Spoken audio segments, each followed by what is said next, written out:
2 weeks into it now. This is our 12th practice. We just finished upstairs right now. I'm very pleased with the progress, yet I see things that we can obviously constantly get better at. I think just the experience returning and depth returning and newcomers have all started to mesh pretty well. So we've not set any rotation or lineup or anything like that. We've really had mixed lineups going in different drills, different groups. We've done some 5-on-5, not a ton, but we were able to, we're starting to see different combinations and who picks up on things well, who still has a ways to go. And I think most of the time has been spent on the defensive end. We have started to progress a little bit more offensively, but I just like this group, how they attack every day and they come to play and they compete. It's been extremely competitive. There's been some tussles at times. I think everybody sees that there's a lot of potential here in terms of who could be on the floor, so that they understand that there's going to have to be some scraps for minutes in terms of who's going to be out there. So, like I said, I think the biggest thing is just appreciate how hard they've worked and how they've approached everything. And older guys have done a good job of leading, but yet younger guys have not taken a back seat at all. They've been extremely competitive. So, with that, I'll open it up to any questions you guys have. Well, I think internally there's always been expectations. They just sometimes get talked about more on the outside than what they do on the inside, maybe, or magnified more on the outside. Certain years, I don't think we've ever had a group that doesn't come in with an expectation of trying to win the Big Ten championship. And then when you get to that point, if you can compete well in this league, then you know you have a chance nationally. So I think this group is unlike any other, that they have high expectations, and nothing that has been said on the outside probably is any more or any higher than what they think their goals are on the inside. So I wouldn't say there's any downside to it. Just some years it gets talked about more externally than what it does in other years. Well, he's better. He's bigger. He's in better shape. He's stronger. I think he's understands the game better, understands what his strengths and weaknesses are. He's tried to improve his weaknesses. I think his what he was good at last year has gotten even better. He's been very consistent, which I think last year was an area he struggled with. He was really kind of up and down, a lot of times right within a game. So I think that's been one of the focuses for him in the offseason, is obviously improve some physical aspects, skill-wise, and also how he is physically, but also mentally be able to become more consistent. And I definitely see a progression in the right area. There's been days he's been outstanding in practice. So, I'm excited in terms of what his potential is. I think he's still not where he can be. I think he's gotten better defensively with his feet. His ball handling's gotten better. Shooting is something he's worked on. I wouldn't say he's a prolific three-point shooter, but the confidence to be able to play on the perimeter is much higher than it was a year ago. So in all, I think a very good step in the right direction. Well, first of all, I don't know who's coming off the bench yet, because I don't know who's going to start. But I think I've seen progression. The nice thing about having that many freshmen that played last year, and obviously you roll the dice, because if you don't have some success with it, then maybe you don't look at it as a beneficial experience. But I thought at the time when those guys were getting some experience, that if they could take that experience last year and take it into the spring and the summer and this fall and use that as a catapult into this season, they'd had some real life experience to draw back on when they're in the weight room down the hall, or when they're in the practice gym, they're out on the track, or whatever Coach Helen has them doing during the summer, that they now can apply it to, this is why we do the things we do, and this is why this drill is so important. They were able to get a taste of it last year. Sometimes with younger players, there can't be that correlation. They don't connect the dots.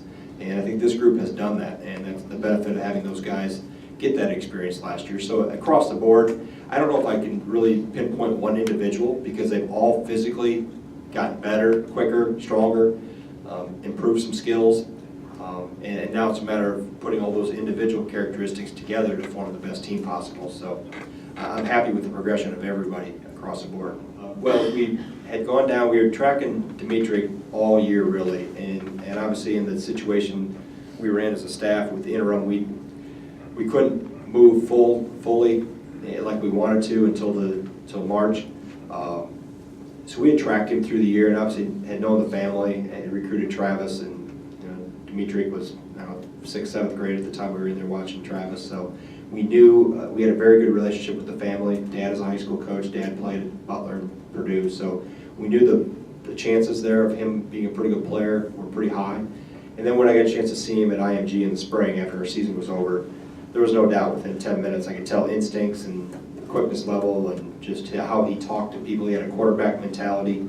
And I like those guys that can, I've always thought if you can handle a huddle of 10, you have no problem with 4 on the floor with you. So, and he was a very good high school quarterback in Ohio and was, I think, a runner-up in their state tournament in football, but had battled some injuries, so really couldn't completely focus on basketball like he had wanted to, and that was the reason behind going to IMG.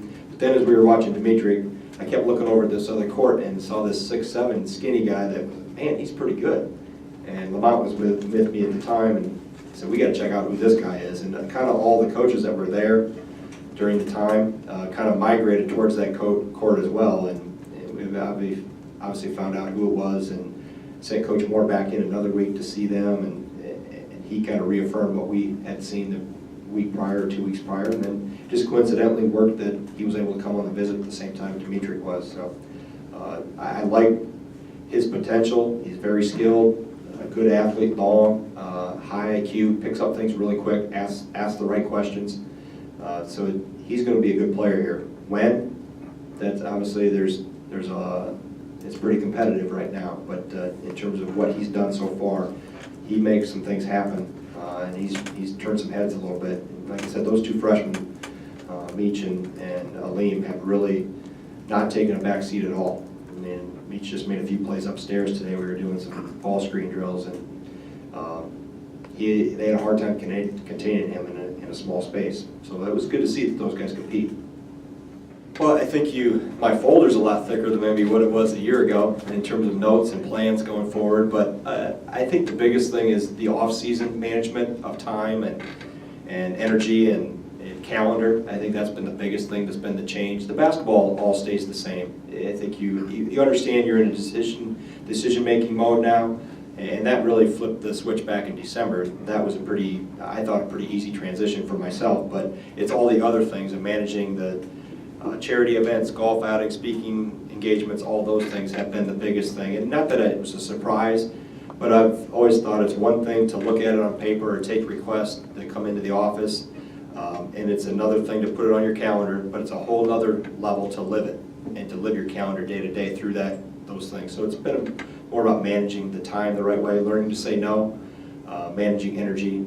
But in terms of the basketball specific, now I have more time to be able to really plan and kind of look microscope and telescope at the same time. Where are we at today and where should we be in a month?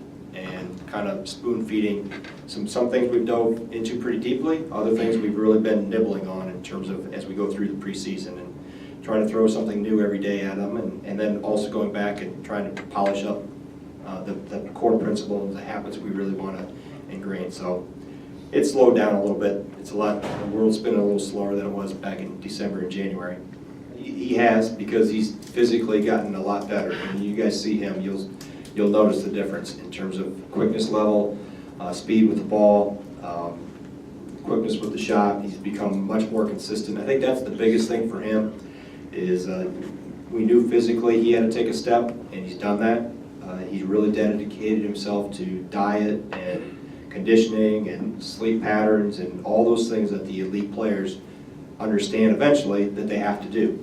And I think from that standpoint, he's taken a huge step forward. He's been fun to watch so far. I mean, I think the biggest thing for him is he knows how to play. It's just a matter of managing the consistency and then being a leader on the floor. And now that the advantage of being a leader as a junior is that you get to do it again as a senior. So, not having any seniors other than Jordan Smith last year in that position, those 4 juniors got a taste of what typically only happens when you're a senior. So they got a little extra experience at it, which hopefully makes them better for this year.